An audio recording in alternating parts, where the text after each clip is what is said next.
Okay, Darrell, so the players have been back for the first time this week. How's it been? It's been a real positive week. It's been great having the boys back. They've had a real good, tough first week. Today we finished on a running track running. It was interesting to see the lads' levels, and they're obviously working hard, and no negatives from me in the first week. So positive. 4 new players: Jacob Slater, Tom Conlon, Joel Senior, and Sam Mann from the Education Hub. How have they all been settling in?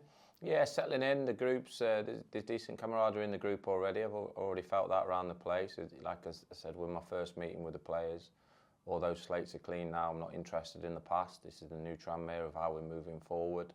So that message was introduced to the players on the very first day. And everybody has a different way of working. I have a different way of working, and for me it's important that they understand that and know that they're starting with that fresh slate and competition for places, and making sure the mentality of them spot on for how I want to work. And like I said, it's early days yet, but it's been a good first week. You've also made some additions to your backroom staff since we last spoke, starting with Dean Whitehead as assistant manager. Yeah, Dean's a top operator, knows exactly how I work. Delighted to bring somebody of his calibre into the football club, into my backroom team. We work well together. He totally understands what I want and how I like to work. So that's obviously a massive bonus, and instantly a player that gets instant respect from players alike. You know, obviously an unbelievable playing background, but a real good driver of intensity in training sessions, which is crucial, and really high on what the standards he does when he's delivering the session. So really pleased with that. That adds also in with Brian Jensen as well, the goalie coach, very experienced at the level, top goalkeeper himself back in the day as well. So a couple of very useful additions to add to what we've already got in the team. So yeah, it's been a blending in period for the first week, but everything seemed to knit together. You know, we've just been talking there as a staff. It's been a real positive first week, but that's all it is. You know, there's a hell of a lot of work to be done at the football club. There's a hell of a lot more recruitment need to be done. You know, obviously we've added the 4 players there, but there's loads of work, and sometimes it becomes short-term pain for long-term gain. You know, I want to make sure that the recruitment is the best it could possibly be. So with that needs a little bit of patience to get the best potential player in what we need to bring in. So, but there's a lot of work, as well as obviously the coaching, the training. There's a lot of work going off in the background on recruitment. So hopefully a few new faces certainly by the time the back end of next week, and we keep adding and chipping away. So that's very much the footballing side, but also in terms of medical as well. You've got Chris Skitz and Kevin Roberts as new additions. Yeah, we've looked at it as a football club. There's a lot of investigations, you know, last season of how that department was run. So I'm really pleased that we've been able to bring in Chris and Kevin Roberts.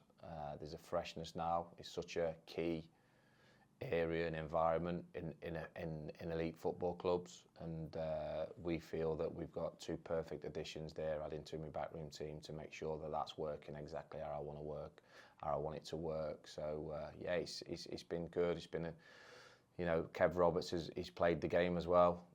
It's over 700 games, so understands players. That's important. Chris Skitz, very experienced operator. He'll be leading that and making sure we've got that perfect balance of what's needed in there to make sure that the rehab of the players, the way they come back from injuries, the way we prevent injuries, all of those things play a key role in the course of the campaign for whether you're going to be successful or not. And it's something that we looked at, and we're delighted to have changed that round. You know, and that's all thankful to the board for allowing these changes and as moving forward in the right direction. That's off the pitch. There's also a pre-season schedule in place, starting with Bootle on the 11th of July, and then Blackpool in person at Prenton Park on the 18th. Obviously, supporters might be a bit disappointed. We obviously got the one home game that the fans can come and see the players. It's just coincide that, you know, a lot of the opposition we wanted to play wanted to be more of a behind the closed doors. The players will be getting the work in. We can control a little bit more on the minutes as well. So yeah, it'd be great to see a lot of our fans, hopefully, for the Blackpool game, and obviously we'll keep them updated on things that are happening in behind closed doors, friendlies and whatnot. And obviously I'll be doing a weekly report so that we can get that information out there to the supporters, because it's important that we keep them in the loop. And a chance, obviously, for the fans to see the team in person for the first time. You know, meet yourself, get behind the team. What's your message to them going into the new season? Yeah, listen, we've got a lot of work to do. We can't wait to see them. We've got an open day coming at the stadium on Sunday. It'll be nice to meet some of the fans. The players can meet the fans, because I said it. I think when I first got the job, it's so important that we get things connected. You don't get success at football clubs unless everything's connected, and it's up for obviously myself to get a team that the fans can connect with. But I think we've got to start building those relationships from the disappointment of the last few years. And you get that by winning, don't get me wrong, always, but we want to get our fans on side pretty quickly, and hopefully we can do that, and meeting them and meeting the players. Hopefully we can start building that better connections with our fan base.